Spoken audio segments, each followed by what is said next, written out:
Thanks for joining us on the John Mendola Show. We're driven by McCarthy Tire Service. Izzi Metz, the head men's basketball coach at Wilkes University, joins us right now. And Coach Metz, I don't think anybody's really in the office nowadays. Everybody's at home like you and I are right now. So a little bit of tough sledding, but it's the cards we're dealt. We're going to try to be as positive and do the best that we can. So first up, let's talk about you and your family. Everybody doing okay in the Metz household?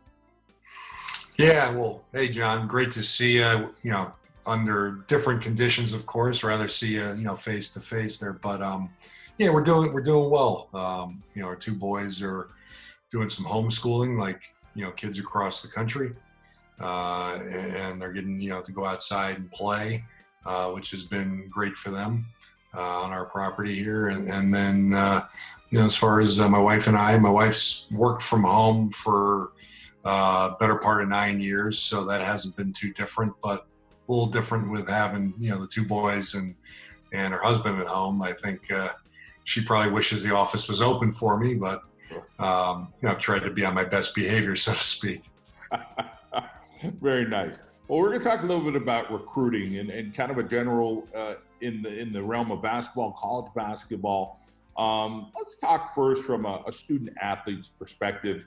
Let's go to the high school level, 9th, 10th, 11th graders, getting ready to kind of feel out and see, hey, what are some colleges or universities I'd like to look into? And I happen to be a basketball player. I think I got a pretty good game.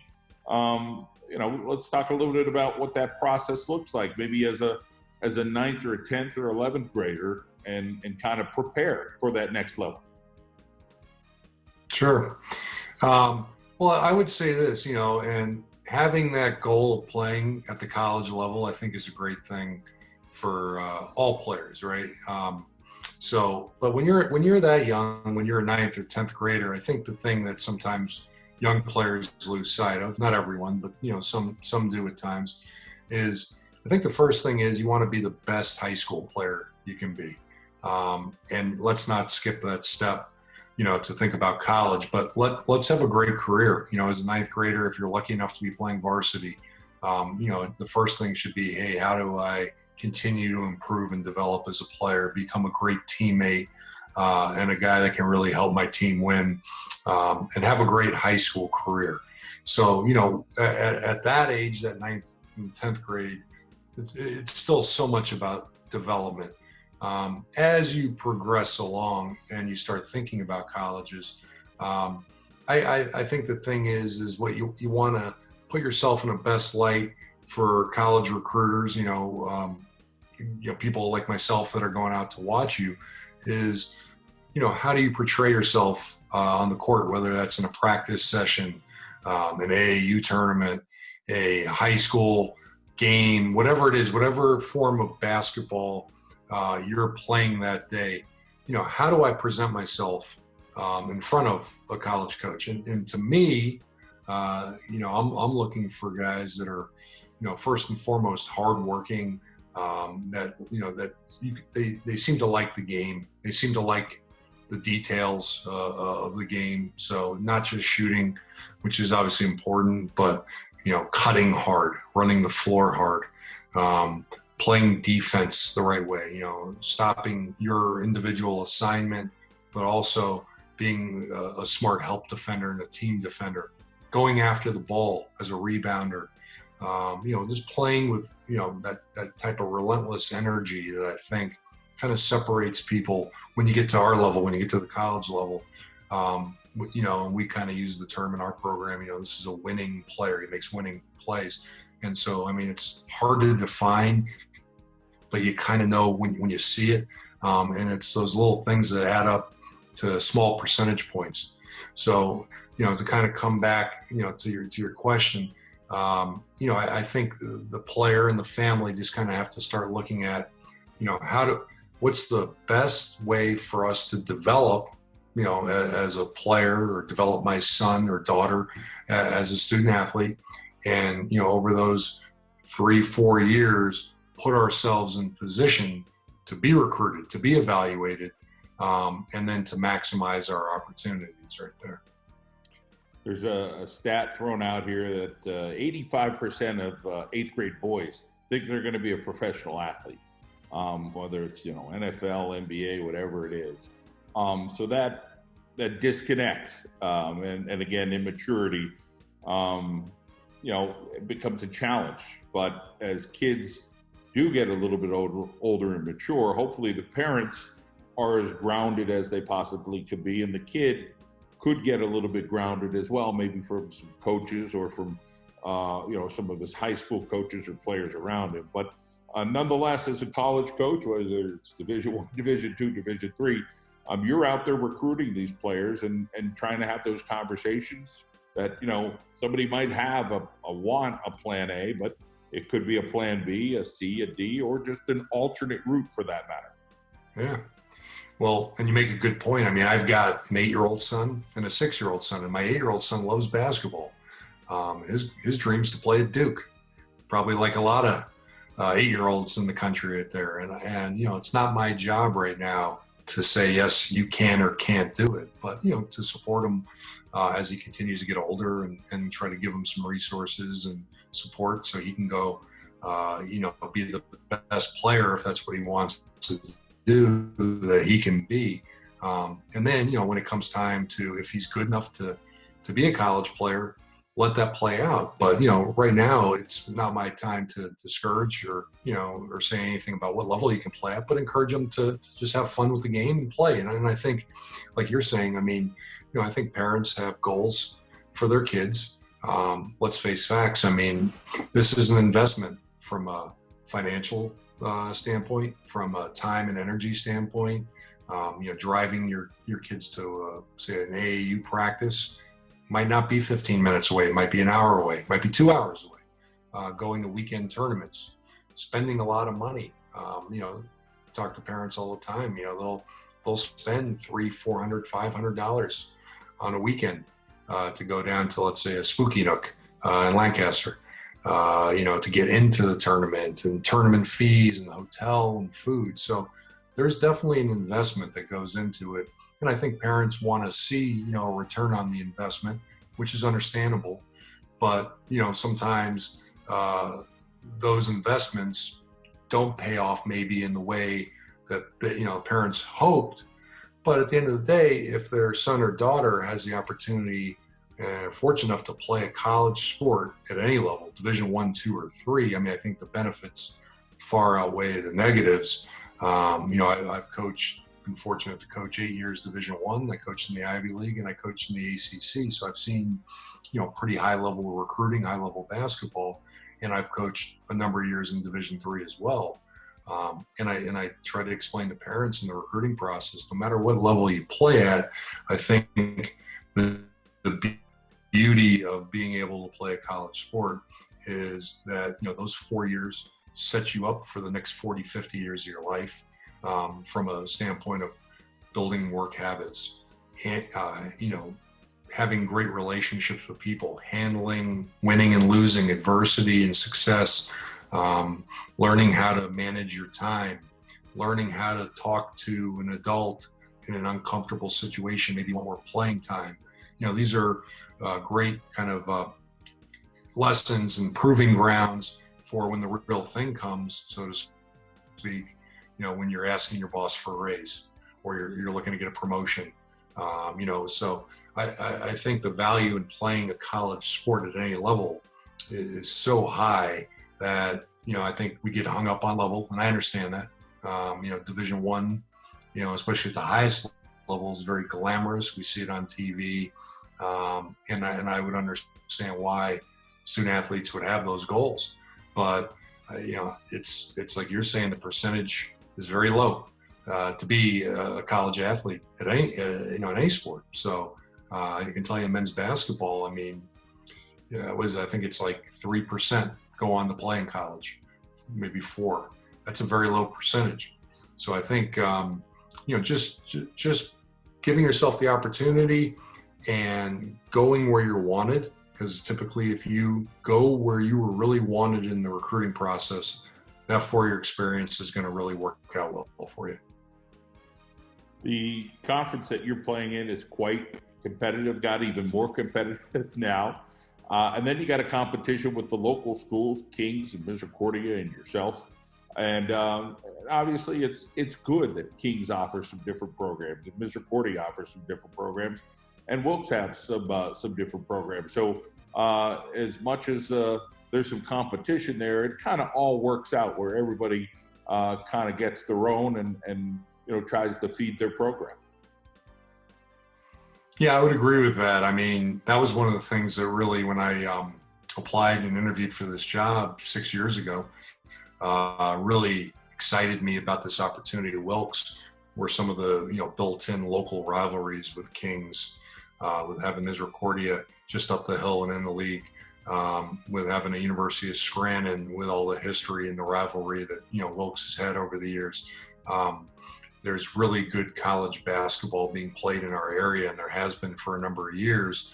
And there's a pressure, I think, that comes with that for any of our coaches at Wilkes, Kings, Misericordia, Scranton, that when you play the local schools, you want to win. And there's some local followings and there's some history to it. But I've always looked at that since I've been here as one of the reasons why you want to coach here and play here. That you have those local rivalries, and that makes it fun. And yeah, when you're talking about recruiting, and particularly when you're talking about maybe recruiting a local student athlete that's going to have those options to go to all the schools I mentioned, I think each one of us as an institution has certain things that we can tout that, hey, this is a real strength of ours. This is a program that we have that is unique. And for us, at Wilkes, I mean, having an outstanding engineering program, pharmacy program, nursing program.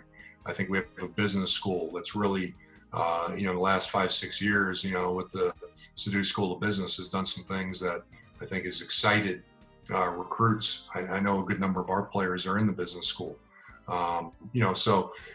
There's things to offer at each institution, and that we're all proud of.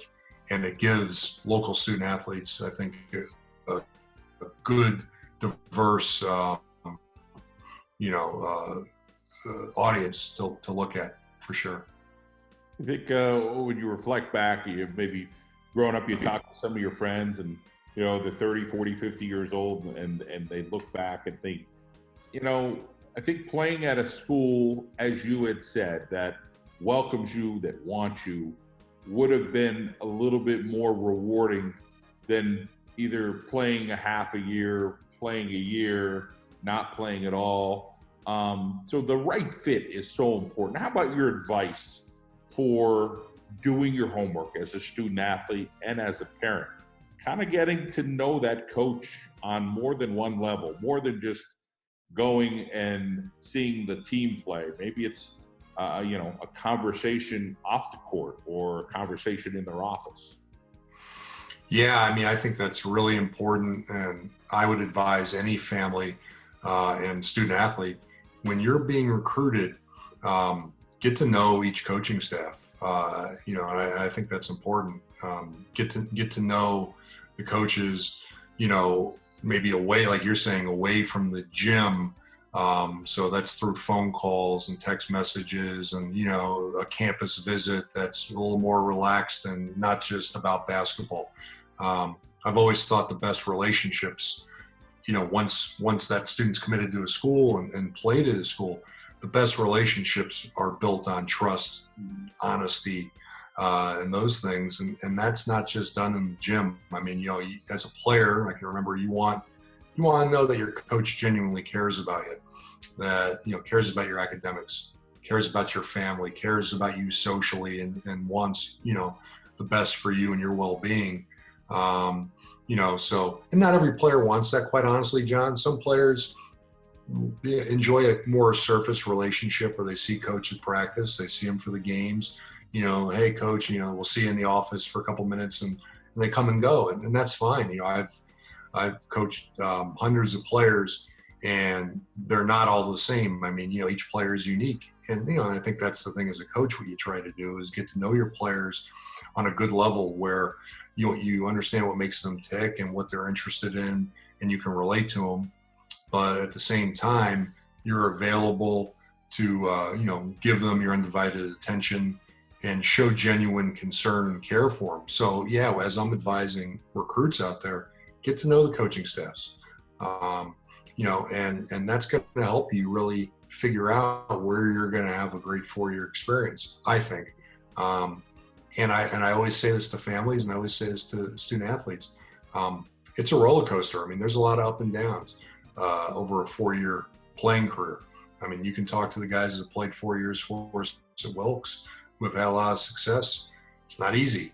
It's a long season, but in addition to that, if you're going to be a really good player, even at our level in Division III, where, we don't have, say, summer school where, you're on scholarship and you're with our strength coach for 8 or 10 weeks. And, then we're having fall workouts and spring workouts. It's a little more relaxed from that standpoint, but it's still a year-round commitment. And the best players are self-motivated. They want to put the time in the off season. They want to keep getting better. They're not satisfied. And that takes a lot of work. So it's definitely a roller coaster ride. But when you get to the end there and you finish your playing career and you graduate, and I think you reflect on that and you go, was it worth it?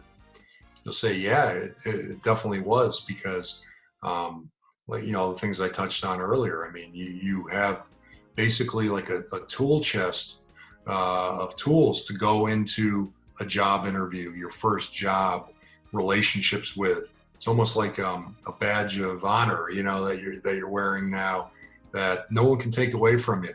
And all those experiences, all those relationships you've built over those 4 years are going to be invaluable for the next 40, 50 years of your life. Yeah, that's one thing I think that has stood out with the players at Wilkes under you is you do see the players coming back, and they're hanging in the stands. They're watching the game. So guys that maybe graduated 2, 3, 4, 5 years ago, they're there, they're watching, they're supporting the Colonels. It's nice to see, but I think that's part of that culture. That I'm sure that's one of those things that makes you very proud as a coach to say that, the networking of these guys off the court for years to come, and having that Wilkes pride. Oh, there's no question. I mean, as a coach, you're being paid to run a basketball program. You're a competitor. You want to win games. You want to win championships. You want to recruit at a high level. And certainly I'm being judged on that. But the satisfaction really comes from the things that you're mentioning. Seeing players come back, whether it's for a game, an alumni game, maybe they're in the neighborhood and they pop by the office, getting a text message or a phone call, just having those relationships and really starting to see, young people that you worked with that are now in their mid-20s and they're starting to establish themselves in a career. Or let's say one of your players is going to get married, and they want to share that news with you, and and down the road they're going to have a family of their own, and they're excited about that, and they want to share that, and then knowing that your players are communicating with each other, that they get together and they see each other, and that they have a group chat on their texts, and they're continually talking to each other. I feel good. I guess the satisfaction comes that maybe I had a small piece in maybe bringing those guys together, helping to bring those guys together, and maybe create some friendships along the way, and through the recruiting process. Just thinking that maybe these guys will work well together on the court, and they'll like each other in the locker room, and maybe live together off campus, and those type of things. And then when you see it work out years after graduation, that they're still in contact, that they're still good friends, that does bring a lot of joy, I think, to any coach you would speak to. And one of the big reasons why you do this as a profession. I'm talking with Izzi Metz from Wilkes University here on the John Mendola Show. Coach, recruiting right now, not only did the spring sports season get wiped for D1, D2, D3, which is awfully tough, and obviously for seniors, and it could change how things develop, with some of these players who might play again next year at certain levels. But nonetheless, we're still in the recruiting phase. And how is that affected with college basketball right now for coaches like yourself? Well, I think if, John, you're speaking about the 2020 class, so this class that's going to be freshmen in the fall, that's definitely been a challenge for probably a lot of programs out there, whatever level, because maybe you were in the middle of the recruiting process with a student athlete and you were planning on getting them to come visit your campus, maybe for a first time, maybe for a second time to kind of, seal the deal, and you have them really excited and want to commit to your program. So that's taken everything that was in person on your campus, face to face, and it's made it, more in the virtual world.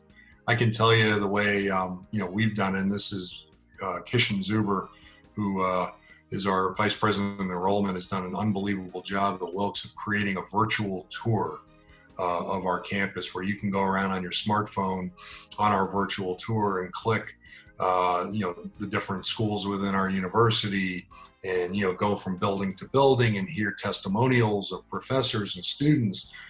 She's created, other online resources. So if families and students had questions, concerns about Wilkes, the next best thing to actually being on campus was being on one of these virtual tours, and it's really cool. And so, Kishan and her staff have been really hard at work to support, our admissions people and our coaches in that regard right there. But yeah, it's certainly a challenge. Like I said, there's a lot of probably blind faith that goes into it maybe for a family now, because they want to decide, they want to pick a school, but they're not able to do it in the traditional manner that they were able to do it last spring. So for us as a program, we were fortunate that we had built some good relationships early in the process with some families and some student athletes, and we were able to get some commitments. And then we were on the fence with a few others and were able to get commitments. And I think, those families had enough information, felt good enough about our situation, and were excited about it to say, yeah, we're ready to commit and come. Moving forward with the 21 class, certainly a challenge. You mentioned the spring recruiting season.